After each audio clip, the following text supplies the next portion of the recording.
to Nerd News Now. Hello, and welcome to Nerd News Now. Everyone's here. I got Miss Jen, I got Kyle, I got Brainy. How's everyone doing? Miss Jen, let's start with you. I'm at the end of my gauntlet of live today, so my smile might be permanently plastered on my face.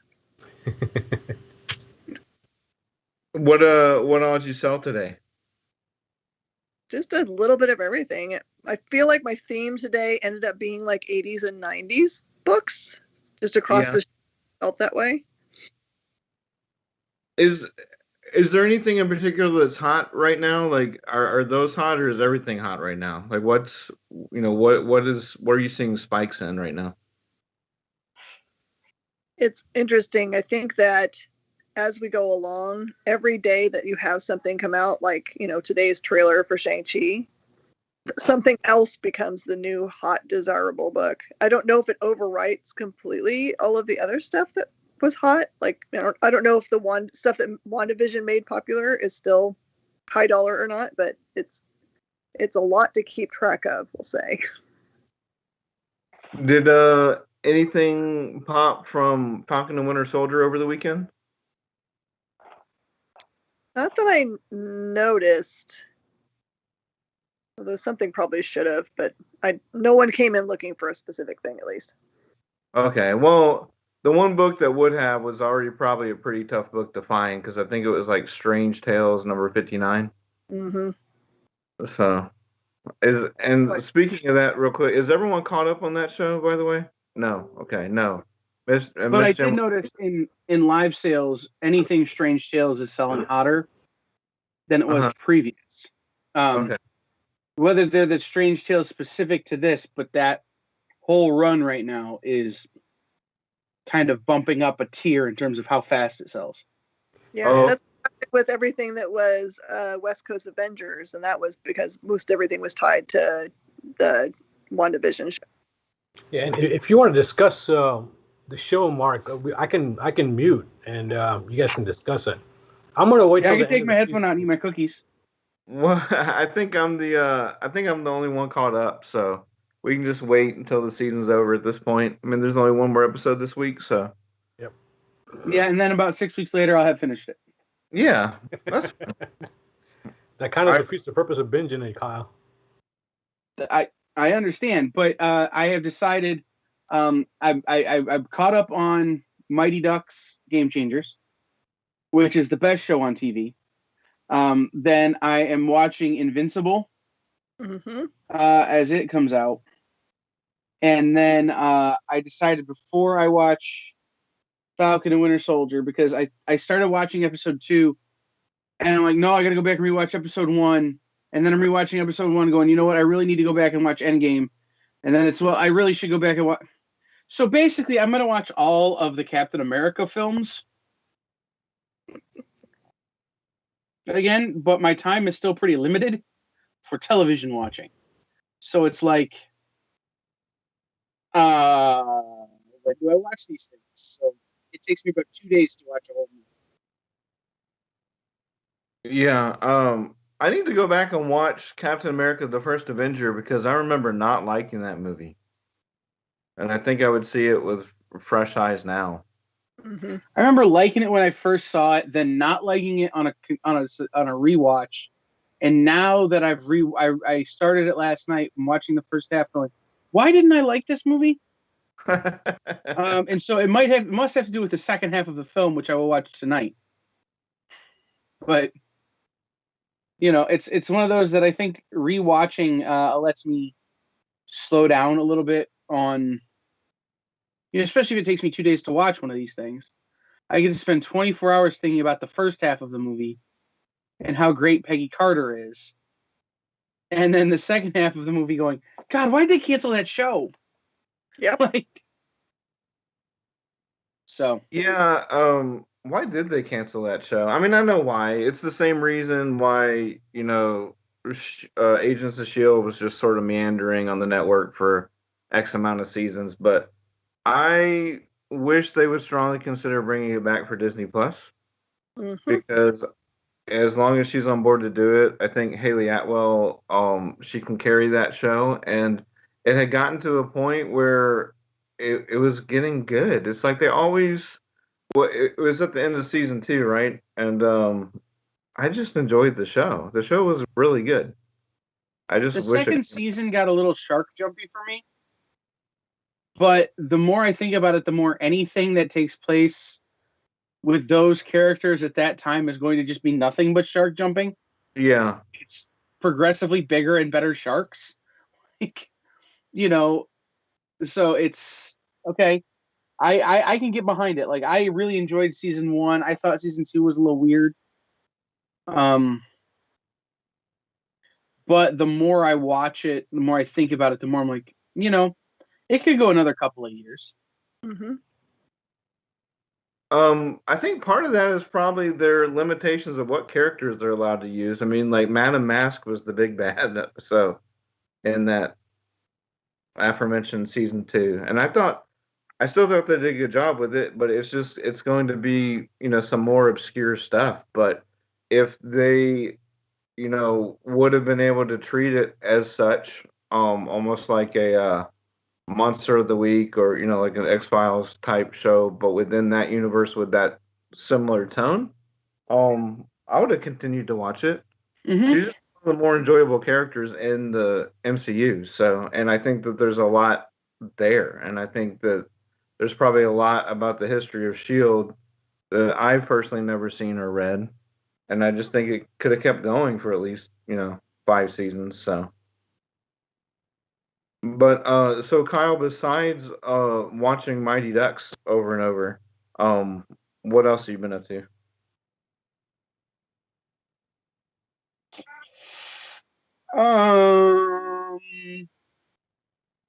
What's that? That's good.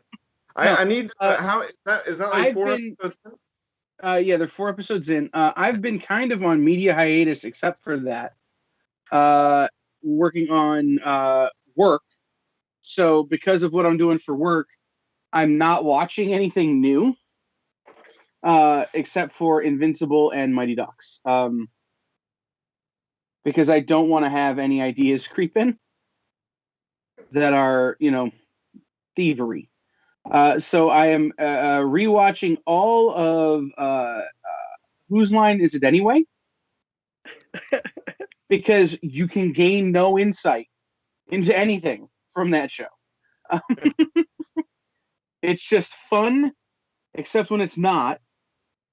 And it lets you shut your brain off. But I basically have spent the last week building a studio so that this one can be retired and the new one can be moved into, and it's more spacious and it does more. But yeah, I'm also working on a couple of shows of my own that require me to not consume media.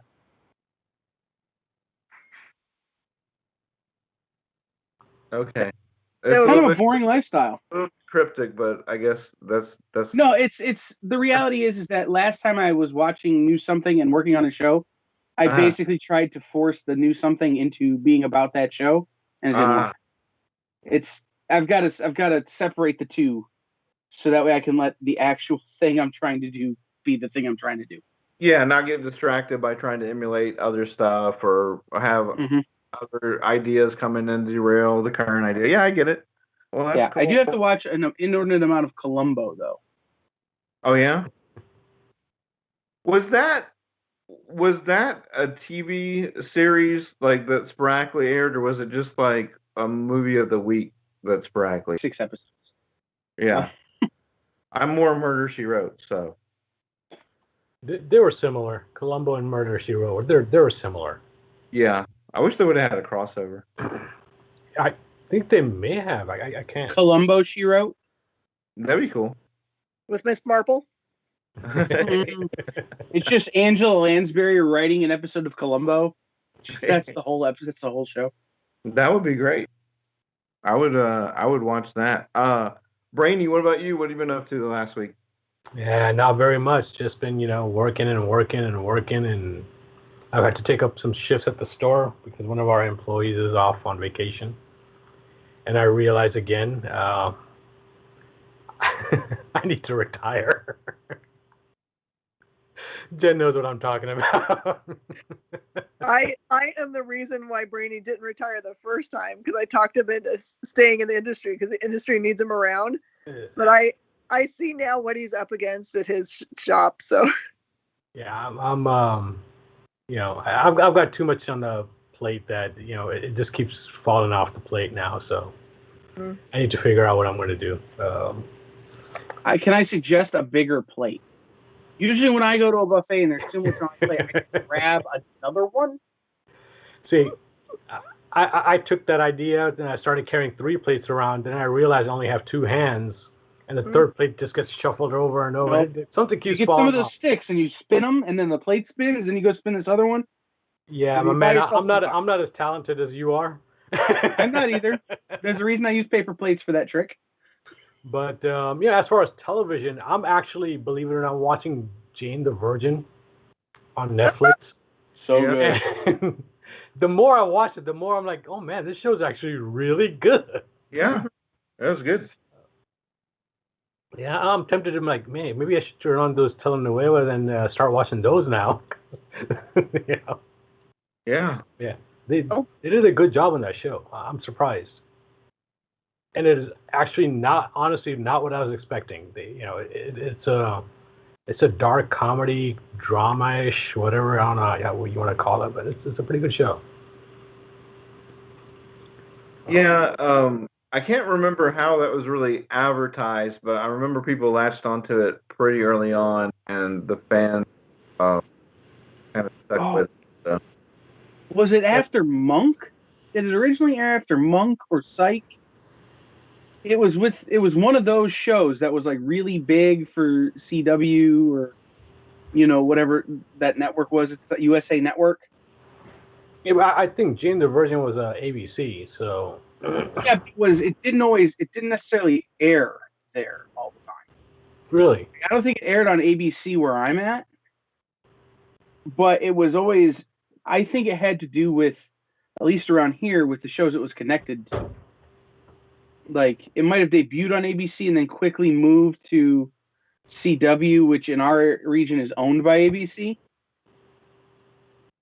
Like, and then it aired after, like, Vampire Diaries or Pretty Little Liars or one of those shows. Mm-hmm. Interesting. Yeah, I did not know that. I thought it was just well, for us it was ABC, so it might have just been that. Yeah. Yeah. Beyond that, I'm also still working on my music, so that's about it. Serious question for everyone. When's the last time you've been to a buffet? We'll start with Kyle because he brought up buffet, and it just made me think about that. This afternoon. Did you really? Really? Hey, I think I might be done with buffets from here on. But they don't let you get your own food. Oh, okay. It's like cafeteria style. Like the buffet I went to, it's you go and you say, I want some of that, I want some of that. And they pass the tray behind them. And then we get to the checkout, they hand you your food. Okay. But it was a cafeteria style buffet, yeah. Yeah, that's actually not a bad idea. But I totally made my money back. Yeah. We went specifically because on Mondays at this buffet they have Cajun shrimp, and it's real good. And there were like 5 people there, and I was the youngest by, other than my friend that I went with, I was the youngest by 40 years probably. Like it was it was 2:00 in the afternoon when we ate, and you could tell there were people there having dinner. Wow. It was that kind of crowd, but wow. Totally worth it. Follow-up question. What passes for Cajun shrimp in Ohio? No, it's this place is, it's a Creole restaurant. Like, oh, okay. Monday is shrimp, Tuesday is jambalaya, Wednesday is a crawfish boil, Thursday is, they have their special every day, and so Monday is the shrimp po' boy. So like that's all they do. Being in they Texas, do a blackened catfish there that'll make you slap yourself. You wouldn't believe it. It's so good. Well, that does sound good. I'm so close to Louisiana. I feel like the further I get away from that state, you know, the more a risk Cajun food is at other places. But Right. I think it has something to do with the fact that it's real cheap to live here, yeah, and people move here because of that. And so, like the people who are there, they sound like the people from the Duck Dynasty show when you talk to them. yeah, You know, okay. there's nothing wrong with that. They cook the hell out of some food. So who am I to judge? But yeah, it's Yeah. the thing about Toledo is they call it the crossroads of the country because we have I-75, which runs north to south, and we have 80-90, which runs east to west, literally across the country. Plus, it's major shipping thoroughfares for everything. And so people come here for work, and then their families stay for generations, and then people move here for work because somebody gets a job and decide to do other things. So we've got amazing Jamaican food, we've got amazing Cajun food, we've got really good, because my husband works at the oil refineries, so I opened up a bakery. Okay, what kind of bakery? Oh, it's Japanese bakery. Sweet. I will totally get an edamame, Pikachu thing. Looks tasty. I mean, I think, yeah, I guess I was just making a generalization, but yeah, if you find like a place that knows what they're doing, you can find any type of good food anywhere. It's just few and far between, you know? Yeah, it's a lot of trial and error. I made a joke to a friend of mine who lives out in California. He goes, "What should I get for lunch?" I go, "Mexican food." And he goes, "Why?" I go, "Well, because here our choices are Taco Bell or El Pollo Loco. Out there you can get like something real." Yeah. And we both know that's not true of here, but it kind of feels like it. Like, so I get that. I get that emotion, but it's one of the things I pride myself on is here in Toledo is we can find any kind of food from any kind of place and it's going to be killer. We just got a new Vietnamese restaurant that I haven't been to yet, but everybody I've talked to says it's like eating Vietnamese food in Vietnam. So, Yum. Yeah, I'm kind of in mourning because the buffet that I used to go to for Chinese food, because they made kung pao chicken, but they cut the kung pao chicken up into tiny little pieces. So it was about the same size as what you would end up with, like if you found a peanut, because you're supposed to have peanuts in there. So it was to die for. But I did not, and I've been there since COVID started, so I knew it had survived COVID in general. But we drove by there yesterday for something else. Weren't even looking to go there, and it's completely empty. I was crushed. It's just gone? Just gone. Huh. I don't know what place that is. Now I'm trying to figure it The one over by the oh my goodness, what's the closest thing there?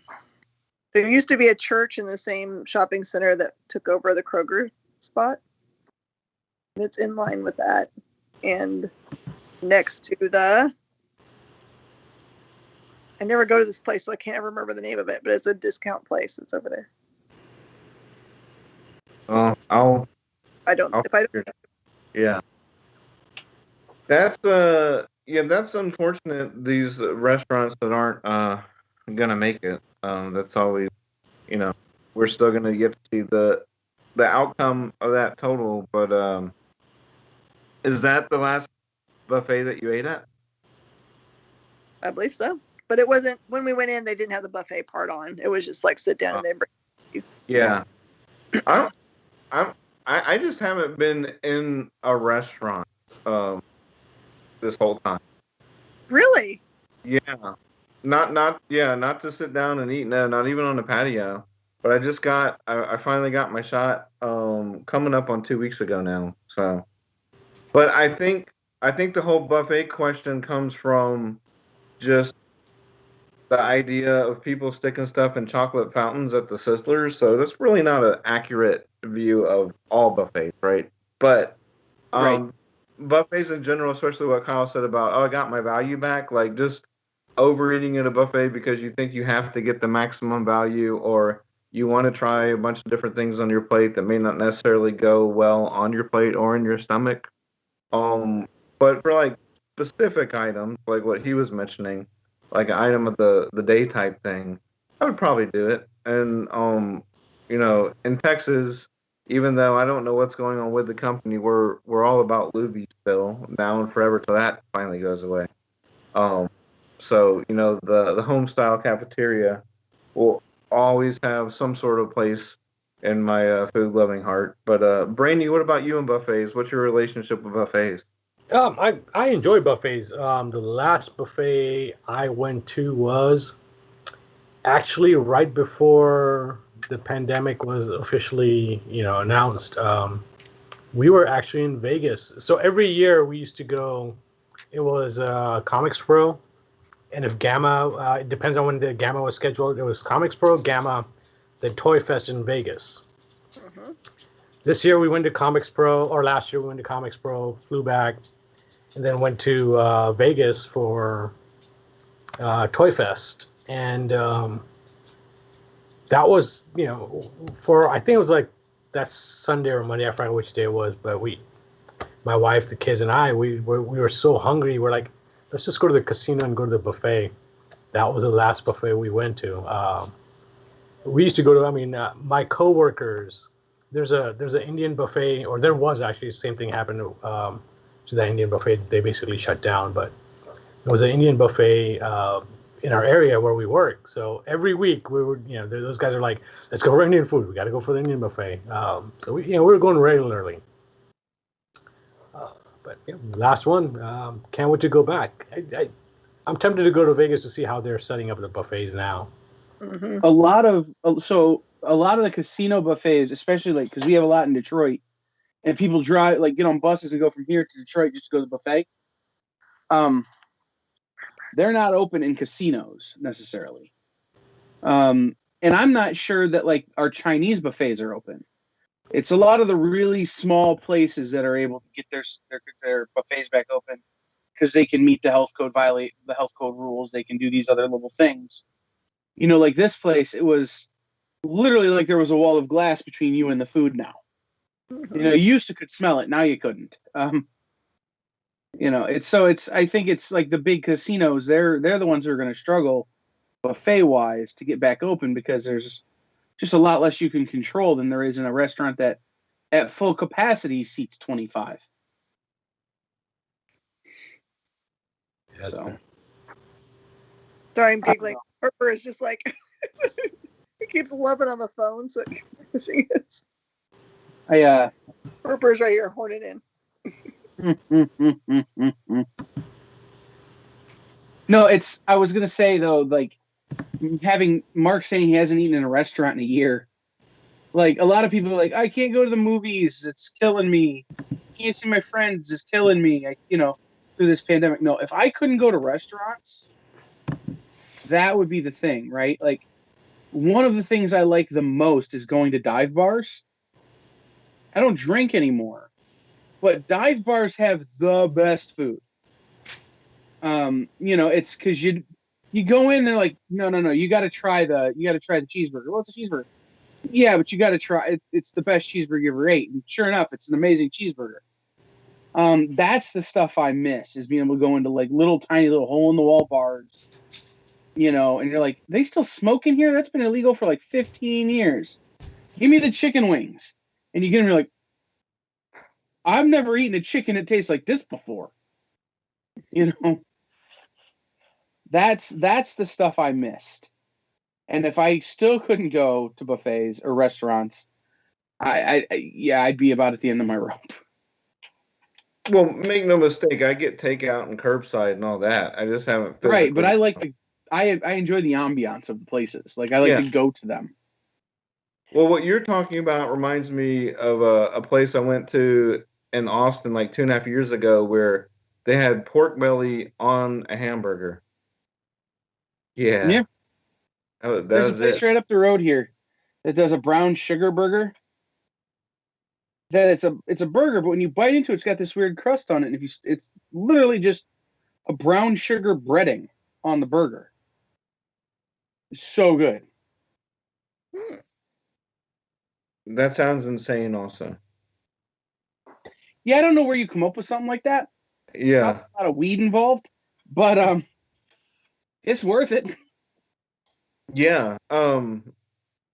Usually you just don't think about brown sugar on the burger. It doesn't really need it, but that's fine. I mean, I've eaten all kinds of burgers with all kinds of stuff it didn't need, but it just Right. better. Yeah, the guy who decided we're going to put cheese directly into your hamburger. At some Yeah, point, people looked at him and went, "You think that's the best idea?" Now it's commonplace. yeah, especially like putting cheese onto a portobello mushroom, then breading it, deep frying it, then putting that on the burger.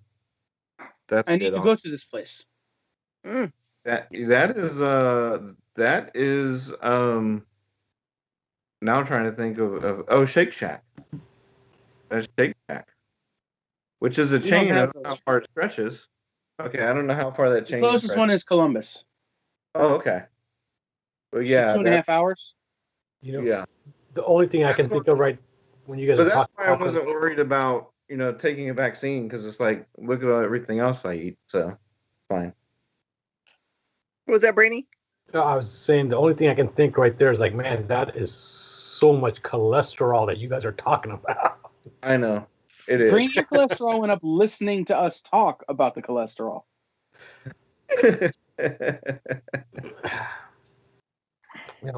Like I said, I haven't had red meat in what 3-4 years now, so it's I will say this though, and like I've gotten better as I've gotten older. For every one of those, I'm going to this dive bar to try this insane deep fried thing.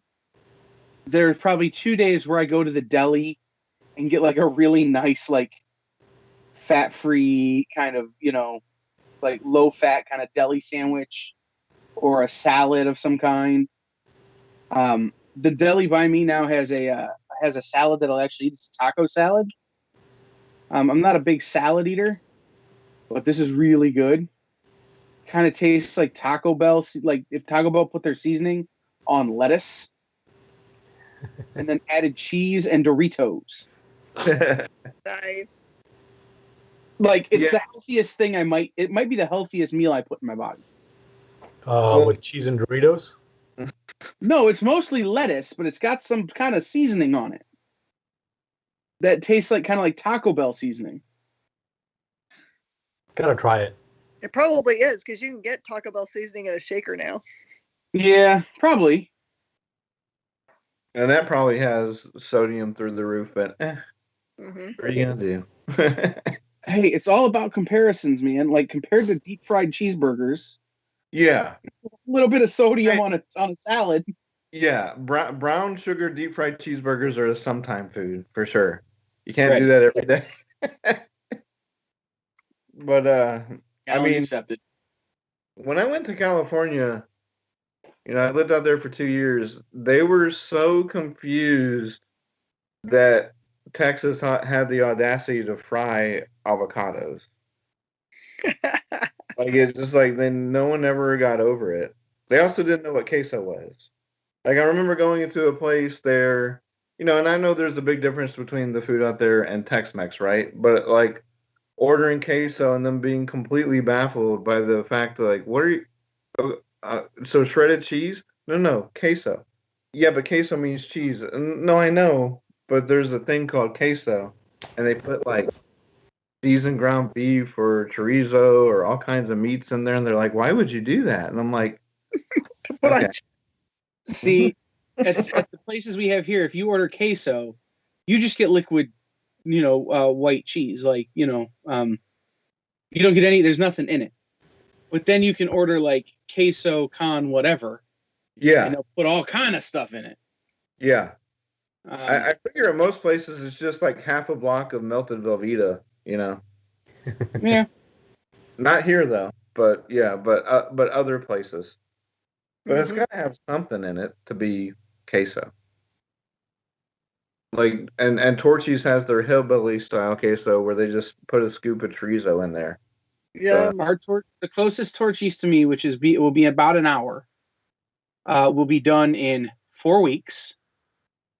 And I'm already planning the logistics to be close to the front of the line. Are they doing any kind of promotion? Like an opening day not promotion? heard, but I've been hearing about Torchies for 8 years now, since my friends moved to Austin, and then I got to know Jen. So I've been hearing about Torchies for a long time without ever getting to experience a Torchies. So Yeah. Kyle, do is do a little research. There's some secret menu items that you should know, like Just Matt. text them to me. I'll just walk in and be like, I need this. Just say I want a trashy trailer park. That's all you need to know how to say. Trashy Okay. trailer. I need where I grew up. Got it. That's Have if they you bring you guys over. noticed that about every 5 weeks we have an episode where we talk about nothing but food? Yes. Yeah. Is it because those are the weeks where we're all hungry? Maybe. Yeah. Well, I'm So- hungry now. Yeah. So like, I can smell this cookie that I didn't get to eat before we went on the air, and it's like making me hungry. Yeah. Well, what kind of cookie is it though? Okay. Chips Ahoy. Chips Ahoy. Oh, okay. Why do you keep looking to your who's there guy? Nobody. It's So this is the so on the right screen is you guys. On the left screen is where I have the news, and on the third screen is where I had our streaming shows for the experience. And now that the experience is off the air for the night, it keeps changing pictures. And every once in a while, it'll go from a dark picture to a light picture and distract me. Like, You turn away. You should download pictures of the Torchies menu so you can start memorizing it. it's just the Chromecast. Chromecast has those, generic photo backgrounds. Yeah. Well, Every once in a while, they just catch my eye and I go, and just so you know, on the Torchies coding menu or the coding on that in that case, trashy means you take out the lettuce and you replace it with queso. So, oh, you're gonna live a life whenever that plays. She's so happy right now. I'm actually slightly emotional thinking about it. Yeah. That just sounds so messy though. It can be. It can be. I mean, the thing about Torchies is it's non-traditional tacos, right? Like if you try to take someone who's like a taco aficionado to Torchies, they might hate it because it's not simple tacos. Like I'm sure you can find like a taco truck with like better traditional like, carne asada and stuff, but you can't find a taco truck that puts on a flour tortilla a waffle, a fried egg, bacon, and a fried chicken tender with syrup on top. You can't find that. I'm all about it. That's the Roscoe, All right. only available in March, by the way. Torchies franchise. Opportunity. I say we start one, Kyle. Yeah, I'm gonna open one up here in the plaza where my business is. Where my secrets, and it just be my private Torchies. That reminds me.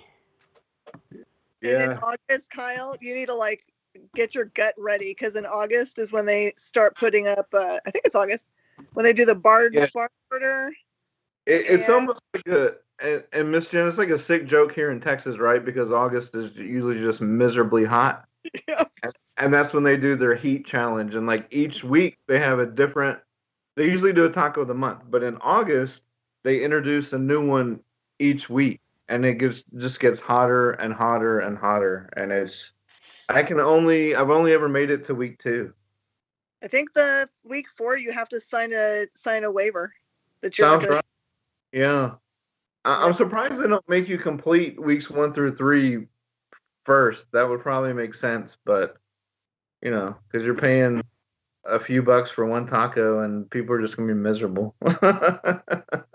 I'm sure I told you guys already that Tony Fleece was with us for some convention. He came down to do a signing or something, and we went during that month. And I just was being silly, and I said, I double dog dare you to buy one of those, eat one. It wasn't the level 4 one. It was a barn burner, whatever level that was. And he said, okay. He ordered 2 of them and sat down and ate the entire thing. He was like, the thing you need to know is that the Fleece never back down from a challenge. Never. And I was like, oh no, a note to self, don't try to, kill. I got Man, I'm going to hold that on Tony now when I see him next.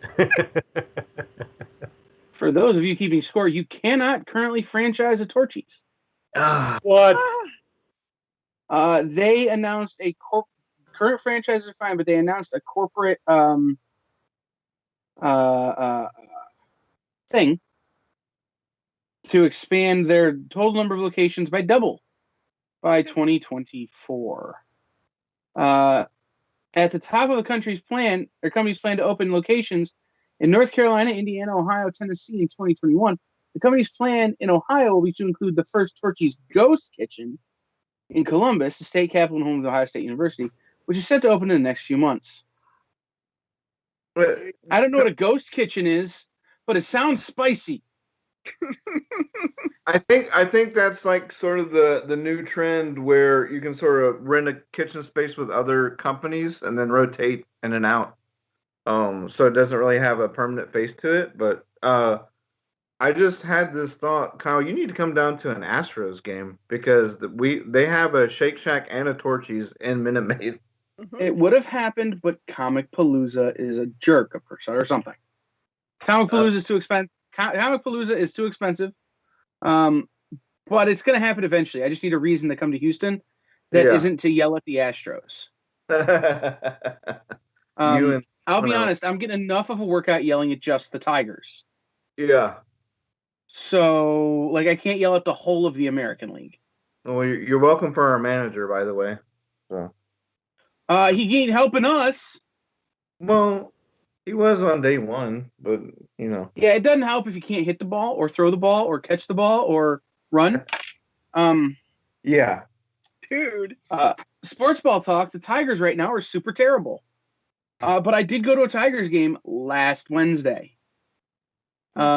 Except that it was their extended spring training team off-site. How far is El Paso from Houston? Oh, the worst 14 and a half hour drive of my entire life. It's 14 and a half hours? Because there's a team in El Paso called the Chihuahuas. Yeah. That I really want to see because their mascot is everything. Yeah. It's the second best mascot in minor league baseball, right behind the Biscuits. Whoa. But what about have the Rocket City Trash Pandas started yet? They have, but their logo's not quite as good.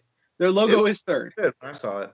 Their original logo, basically was a Rocket Raccoon infringement for sure, but it was a raccoon in a trash can flying into space. It's the Biscuits, the Chihuahuas, the Trash Pandas. The Biscuits in that order. Yeah, the Biscuits is a good one. Mm-hmm. El Paso is a 14 to 14 and a half hour drive of it's excruciating. So Kyle, right now, Brainy is closer to El Paso than we are. Yeah. Oh yeah. Yeah, because I've driven pretty far for baseball. 14 hours might be a little bit of a stretch. I've driven to Pawtucket, which is 15 hours, but at least some of that you get to drive through Boston. So, maybe I'll just fly. I'll come to Houston, spend a couple days, and I'll fly to El Paso for baseball and then leave. There you go. That makes sense. Because the drive to LA from here is 22 hours, and to get to El Paso, like I said, is the first 14, and it's just excruciating. It makes that next day fly by though, because you're going through 4 states. But yeah, it's that's the toughest drive I've ever made. It's weird how outside of Texas, Ohio Ohio's a lot smaller than Texas. Yeah, but Ohio is a 5 hours across, no matter which north to south, and 6 hours across east to west. You ever been in LA? No. Here's what I'm saying. So between Texas and California, there's all these really small states, and then all of a sudden, Texas is a big state. California is a giant state. So it's couldn't you have just made that one state in between there, made it nice and easy, kept them all similar in size for my OCD? Well, it's because Texas and California want to be their own country. They don't really want to be a state anymore. All right, here history lessons with Kyle. Texas is the most likely state in the union to split off into either separate states, up to 4, or to be able to republicize itself again to leave the Union. California cannot because of a law that was passed during the 1840s during the gold rush in California. Texas never passed such a law when it became a state, so it could actually subdivide into 4 states without actually having the federal government do anything. It could not secede from the Union and become a republic again without the federal government allowing it, but it could split into 4 states. There you go. Oh, yeah. Well, Texas is the only state I can think of that has tortilla chips shaped like its state.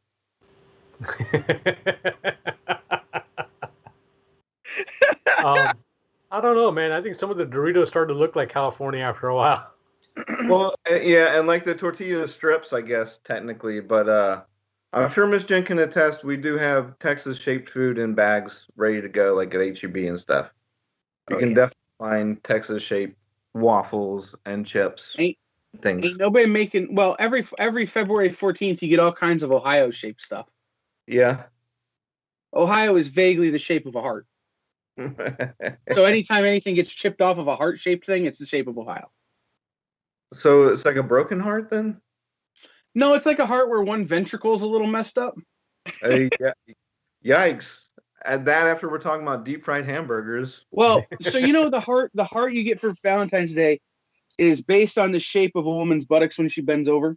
Yes. Ohio is the shape of a woman's buttocks if she bends over and has scoliosis. So you want to segue into box office now, or? Yeah. I watched a Boss movie this weekend. What'd you watch? Okay, so please forgive me because I cannot actually remember the physical name of the movie, which is don't get mad at me about it. Mike scheduled us to go and I just sat down and enjoyed it. But the funny thing about it is that this movie is made by a studio called Chicken Soup for the Soul, which makes you believe you're sitting down and watching a feel-good movie, but in fact it's really close to like John Wick. Wait, was it Nobody? Nope. Oh. It's a new thing. Oh. Who was in it though? Oh my gosh, it feels a lot like Nobody did, where the main character is someone you recognize as a character actor, but I don't know. I don't remember his name. You've seen him on a lot of stuff, but I can't remember his name now. But he's a very, very plain looking fellow. Was it Trigger Point? Yes, that's it. I need to see this movie. It's got one of my favorite actors in it. Me? It's actually really, really good. It's got Barry Pepper. Oh yeah? Yeah, who played Roger Maris. Yeah. But he was also in Private Ryan and True Grit, and he's a great actor. So many other. But he's not in a lot of stuff anymore. He doesn't act a ton anymore. No. So when he shows up, it's like you got to see the movie. Is he the main? Is he the guy? Okay. But the review I'm seeing is Barry Pepper's Trigger Point is a competent but incomplete thriller. It ends with no resolution. That's why they're saying that. It is totally just hanging out there for a second movie because it does not resolve at all. You're just like you're waiting for a second act, even though it's been plenty long enough to have been an entire complete movie, and they just don't finish the conflict. So you know that they're aiming for another shot at it. So Trigger Point's aiming for another trigger point. But is it the same concept as Nobody? So this was like counter programming from 2 different studios, then, right? No, I mean, so like Nobody, the main character is essentially an assassin, and this one is more like a spy thriller in that the main character used to be part of, CIA or whatever the agency is, because they just call it the agency in the movie. And something happened to him that's previous to what you're watching in the movie, in which it appears he was tortured enough to give up the names of the rest of his group, and then they were all killed. So you meet him when he's already he's been disavowed, he's out of everything, and he's kind of like in his own place where he's got like a lockdown, really fancy house in the middle of nowhere, and he's trying to be no one, right? He's just really trying to blend into the being in the middle of nowhere. And then there's a whole bunch of crazy intrigue, who's on whose side, as they try to unravel another mystery that's going on. So it's really good. I expected it to look low budget, but it didn't look low budget. It just was good storytelling. I'm I'm in. a Barry Pepper. Yeah. Was Barry Pepper, Kyle? Was Barry Pepper in 25th Hour? Let's find out. I don't remember him being in it, but that sounds right. I didn't see 25th Hour. Oh, you haven't seen it? It's excellent. I've heard that. I just didn't see it. Yeah. Let's see.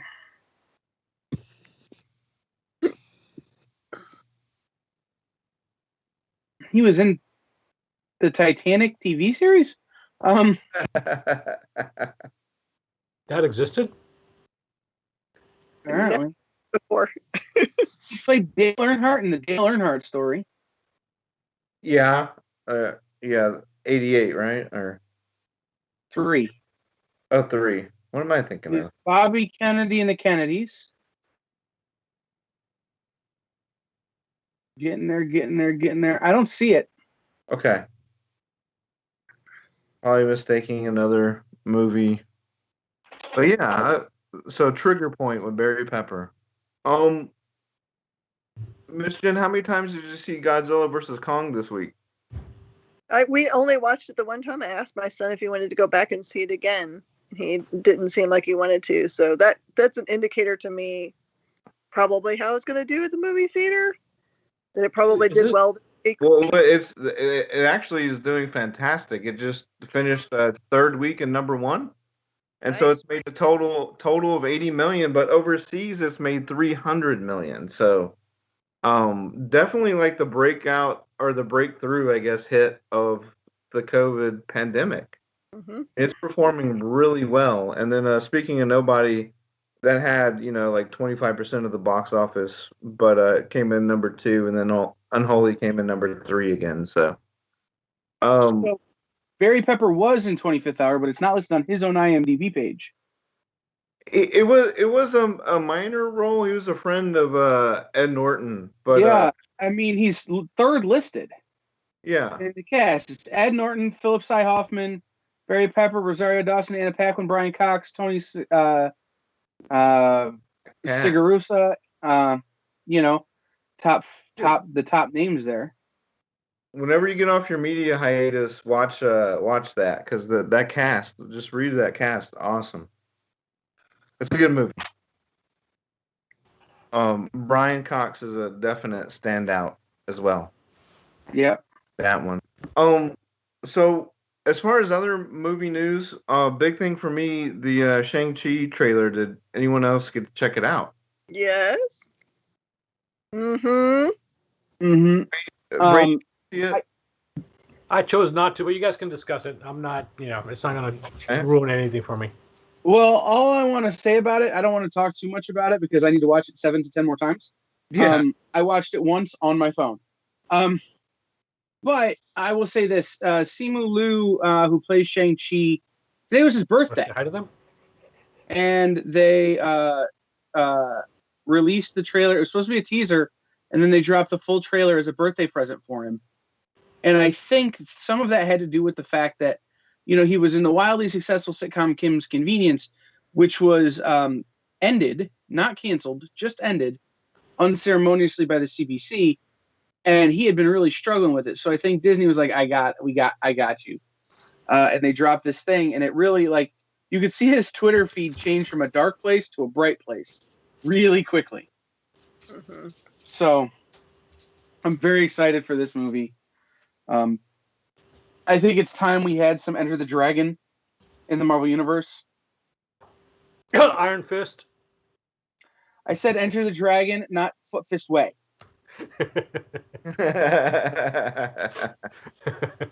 Although also a very entertaining movie with Danny McBride, but yeah. Yes. Hilarious. I think the trailer is awesome.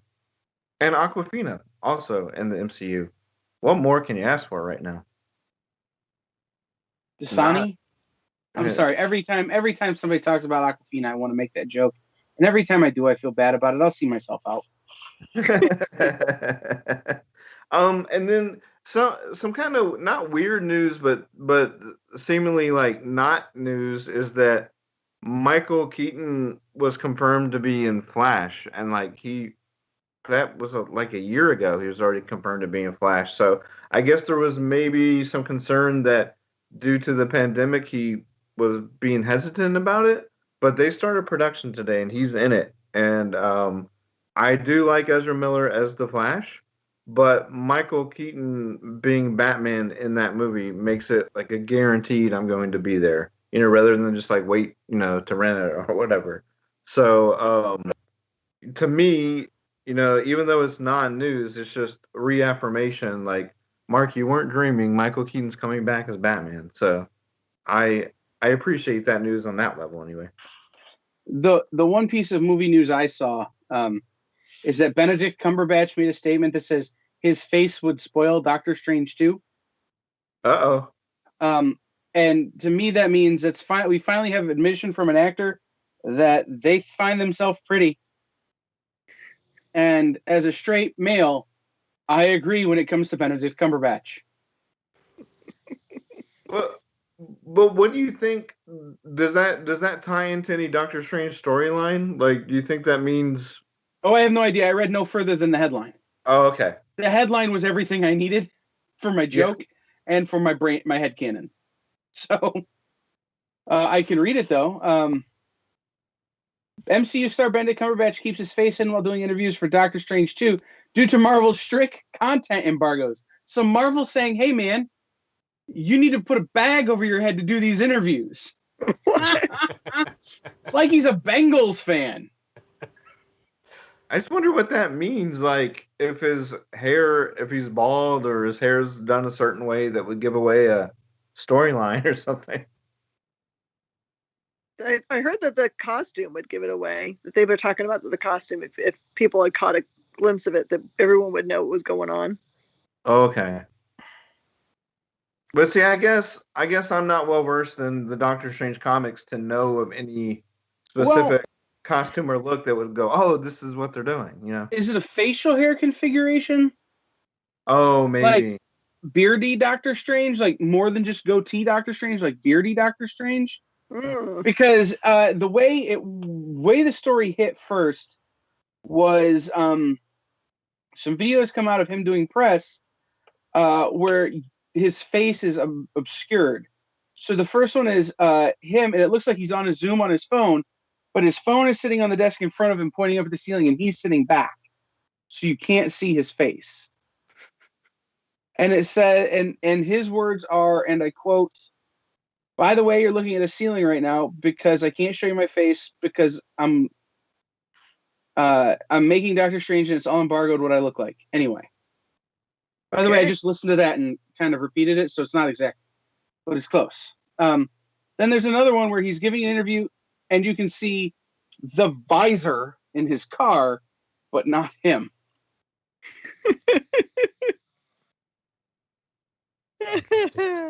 Marvel is well known for its media blackouts on any information on its unreleased films and television shows. Apparently, that even applies to its stars' faces on occasion. There you go. They should have just figured out some kind of Zoom, like whatever they're called when they go to your face. Just put him in a green COVID mask and then put on a filter. Sure. Yeah. Filter, yeah. Make him into an elephant or something. Mm-hmm. If I can chroma key myself to look good, Marvel should have the technology to make it so Benedict Cumberbatch can do press. Also, we all saw what they did to freaking Chris Evans' mustache. All right, in Avengers. We know they've got some technology. Mm-hmm. I just can't think of any Doctor Strange look for me as a, I guess casual Doctor Strange fan that would give away like, oh, that's from this comic. So do you guys know of any specific look that would give away a massive Doctor Strange storyline? Well, I mean, like Kyle's talking about, the bearded one would take us down the trail where they had, where we ended up with the ghost dog, the Donny Cates run. But does that deal with the multiverse? Like, There's no way of knowing because the movie is called Multiverse of Madness. It could be the Doctor Strange from any multiverse. right? Okay.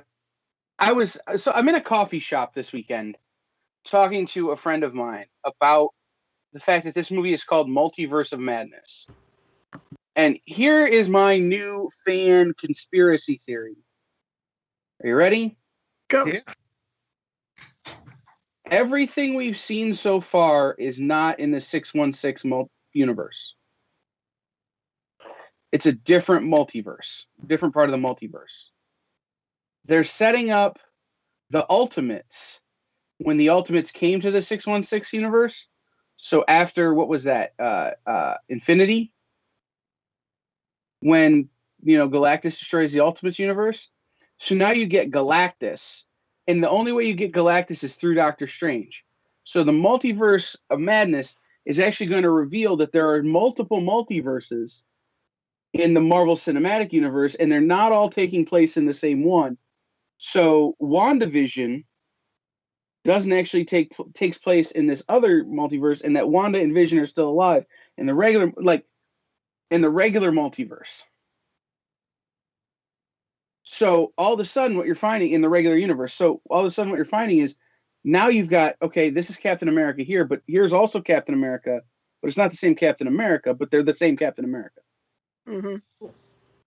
Well, they did that with the Into the Spider-Verse, so they've already explored that. Which is a non-canon movie, as much as it's not part of the traditional MCU or considered part of the MCU. So now you can actually play those games and say, oh well, the Sony movies, while they are canon, are actually this other part of the multiverse where you're not thinking about it. Well, they've had crossovers with Spider-Man and the Avengers in the same universe. But I'm saying rather than thinking about it as a crossover, this is another universe Spider-Man.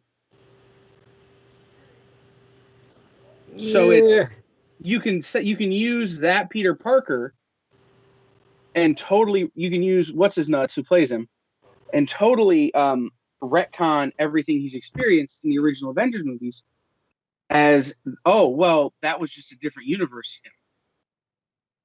Yeah, but they've as far as Spider-Man is concerned, they've tied him into the MCU. So what I'm saying is, what if that version of that Spider-Man exists on multiple parts of the multiverse? Okay. So now you don't have a Spider-Man who went through losing Tony Stark because he wasn't in that part of the multiverse. I mean, we have that already. So again, it's Into the Spider-Verse takes into that into consideration.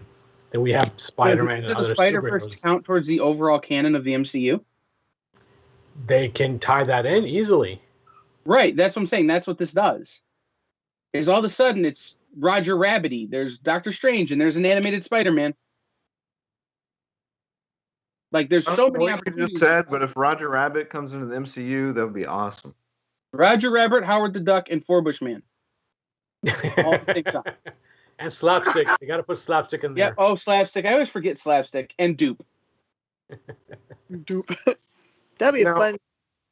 Now, Kyle, one other bit of news from this week was that Alfred Molina said that basically his role in the new Spider-Man movie is going to pick up where Dr. Octopus left off at the end of Is Spider-Man. Sam Raimi directing? Hmm? Is Sam Raimi directing? Sam Raimi is directing Doctor Strange, Multiverse of Madness. But Sam Raimi is not directing that Spider-Man film? No. Doesn't count. Well, what I'm saying is gonna doesn't count. What I'm saying is it's gonna answer your question about the multiverse and how they're gonna use it to move characters from here or there, whether that was 616 or this is 616. At the end of the day, they're gonna do whatever they want, right? But if they bring in Galactus and Fantastic Four through Doctor Strange, I'm totally cool with that also. Just saying. More Raimis. Less other people. I'm just glad he's getting this one. Here's what I want to see out of that movie he's directing, I want to see Bruce Campbell as an alternate version of Mysterio. We were always promised that. We were always promised that. Like that's what one of the things. If it would have kept going with the Tobey Maguire series, that was going to happen. So because he had the weird little short cameos and all that, this would be perfect to be an alternate reality or alternate universe Mysterio. And that that is one way they can actually justify having three different Spider-Man series they did. Say, hey, yeah. Uh, So, just as an aside, if the Raimis do more movies, the Raimis use a guy named Rob Tapper to do a lot of their producing. Rob Tapper is married to Lucy Lawless. Rob Tapper is from a place called Southfield, Michigan. And occasionally when they do movies, Rob brings the gear to Southfield after they're done with it because they're not using it anymore. And people like me have the opportunity to go up and get it. So basically, you're suggesting it all just to be selfish and get equipment cheap. Yes. Mm-hmm. Uh-huh. So just throwing it out there. Shout out to my buddy Rob. But, that's why I want more Raimi movies. And they shoot a lot of them in Michigan. So the other thing about the Raimi brothers is they shoot a lot of their stuff in Michigan now. Because they can get huge tax credits, all that kind of stuff. But then schmoes like me have the opportunity to go up and stand around for 12 hours and be an extra in a movie. So there's a lot of benefit for me if the Raimis do the movies. So it's not really about the movie; it's about Kyle. When has it ever been about the movie, Brainy? Kyle, be careful! Your ego's getting as big as mine. There's a reason I had to expand to 3 studios, man. It's to hold my head.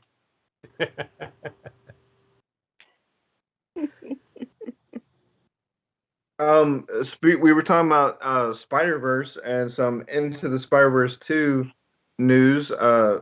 They announced 3 directors. The first one had 3 directors as well, and you can definitely see it with all the different universes and character animation styles and all that. It's Joaquin Dos Santos, Kent Powers, and Justin K. Thompson. And interesting in there, probably a name to get excited about would be Kent Powers because he's coming up with Soul, and then he's up for an Academy Award for a screenplay for One Night in Miami. So you talk about like talent, like in that the first one was incredible, but I think that there's going to be a lot of expectation for Into the Spider-Verse 2. Yeah. So I think the first one raised the bar really high, and that's going to might be problematic now. I think with this level of talent, they're going to be fine. It's kind of like what in the future, not necessarily spinoffs, but what else are they going to do? To me, it was just such like a refreshing take on the whole thing. And it was it was out of nowhere and it had a really high impact on a lot of people. So maybe in that sense, but I think that also once you set the bar high, the studio's understanding of what that audience wants, and so putting like this A-list talent behind the camera, even though it's animated for all intents and purposes, I think that's very telling that they want to deliver that high-end product, right? So I would be interested to know if they have any other animated franchises in mind outside of Spider-Man. So, but we'll see. I think it's definitely going to have high expectations, but I think it'll meet them. Mm-hmm. I do, especially with that. So we'll see. There was a piece of television news worth mentioning. Does it involve Tiger King or Nick Fury? No. Oh, okay. Dominic Purcell, who played Heatwave on Legends of Tomorrow, has quit Legends of Tomorrow. Really? Was that all of a sudden? Was that it was like literally all of a sudden. They're starting to shoot He says there's not an amount of money they can throw at him to get him to come back, because he does not like the direction the studio is forcing things. Okay, see, I fell off that show real early on, so I don't know what where it's been headed. I know that it kind of took a drastic turn after season 2, but people seem to like it, and it's got a fun I cast. really enjoyed it. I wonder if there's behind the scenes stuff rather than, or maybe it's just what they're making his character do. I don't know. But That's kind of the way it kind of went. The Instagram post read, or the way it read was that it was, hey, I've worked really hard to build this character. I've done a lot of work. And now the studio is like making him a schmuck. oh, Or making him into a bad, making him, taking away his redeeming qualities, the things that we worked hard to build. So, who knows? But it's not a great look. no, it's not. That would be that's interesting. Now we'll see what happens with that. You would hope that they'd be able to work it out, but we don't know if he's like, approached them before about this and this was like the final straw. Like if the actor was speaking out before talking to them, maybe they could like go back and go, "Hey, we get your concerns, let's address it, and figure this out." But it sounds like he's done. Like I don't know if that's something you can just go back into the writer's room after that, but and especially if they've decided that that's what they're going to do, I don't know. But the Nick Fury news was that, and please, please, please let this happen. Olivia Colman is rumored to be joining Secret Invasion for Disney. Okay, I get behind that. You're not a fan of The Crown, but that's fine. Olivia Colman's awesome. No, I love Olivia Colman from what's the show she did with David Tennant? Oh, you mean the one that was like remade for American audiences and had like the same exact name almost? Yeah, that one. Yeah, I like her from that. That was Broadchurch. Broadchurch, yeah. And then they remade it with Skylar from Breaking Bad and changed the name, and David Tennant was still David Tennant, but Olivia Colman wasn't in the American version. Right. But and then John Cameron Mitchell will be playing Tiger King in the Kate McKinnon version of Tiger King. As we've discussed, there's 2 versions of Tiger King coming out. So still haven't seen it. The show was entertaining-ish enough, but I don't know if it really needs 2 motion pictures. Also, that was the first thing to really pop because of COVID. Because you remember, like, we were just locked down. Yeah. And it was like the one thing like everyone latched onto.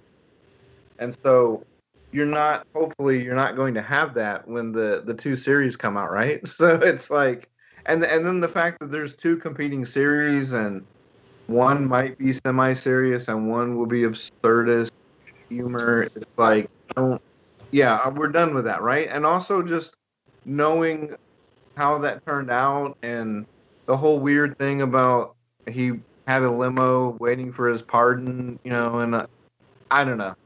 And the fact of how the animals were treated, like, do we really want to keep getting behind this? I don't know. Exactly. It's it's to the point where it's already been done. We already know where it's headed. So what's the point? Yeah, I would rather see a movie or a series made on the other documentary that came out a little after that, Macmillian, based on the McDonald's monopoly. I'd be more interested in that because I want to know more about that story. I'd be more interested in they were going to do maybe a cold case file about where Baskin's first husband went. Oh, that will be interesting. He got ate by a tiger. Of course. I've not seen the show, and I know that happened. I can actually see Kate McKinnon doing very well, kind of treading that line about, you guys know what happened, so we'll see if they give her that freedom. But so while you guys have been talking about this, I've been reading an article about how Family Matters is a spinoff of Perfect Strangers. Yeah, and my brain is crying, and I'm so happy. Well, wait, but you knew that, right? I did not. Oh, okay. Keep in mind, when Family Matters debuted, I was 1. No, yeah, no, I understand. But you're Okay. also, but you're also like it seems like you're a sitcom scholar. I So, am. But I knew they were related. I knew they happened in the same universe. I did not know one was a direct spinoff of the other. yeah, she worked at the paper with them. Yep. I just read the article. But Yeah. yeah, I'm having a whole new awakening to early 90s sitcom from when I was a small child. Then And one thing you should Google and see how many spinoffs there were of Married with Children. I'm good. Okay. Because I know how many spinoffs there were of how many? All in the Family. How many spinoffs were there of All in the Family?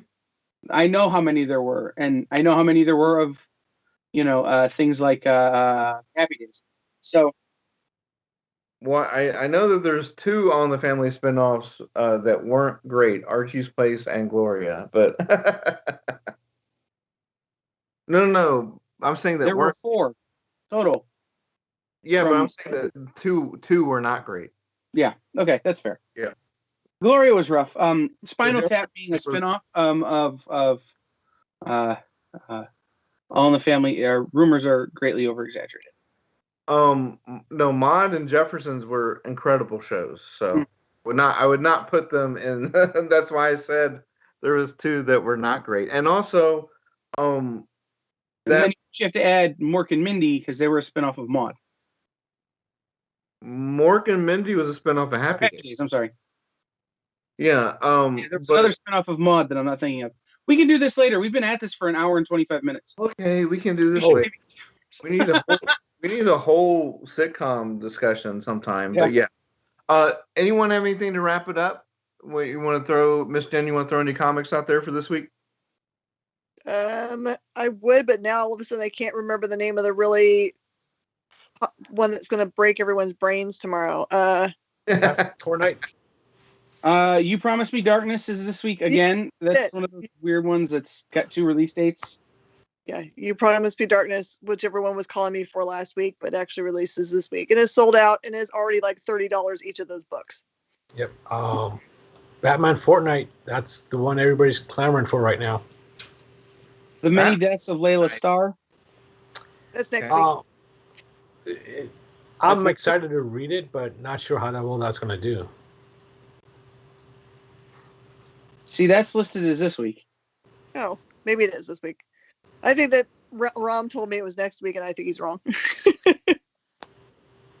Well, it's entirely possible that like Rom is correct and that previews just isn't updated. Rom has been told something. Yep.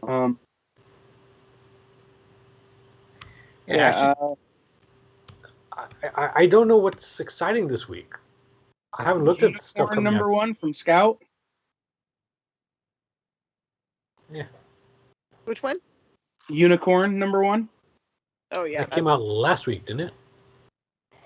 No, we you got it last week. Got him last week because you're special. Then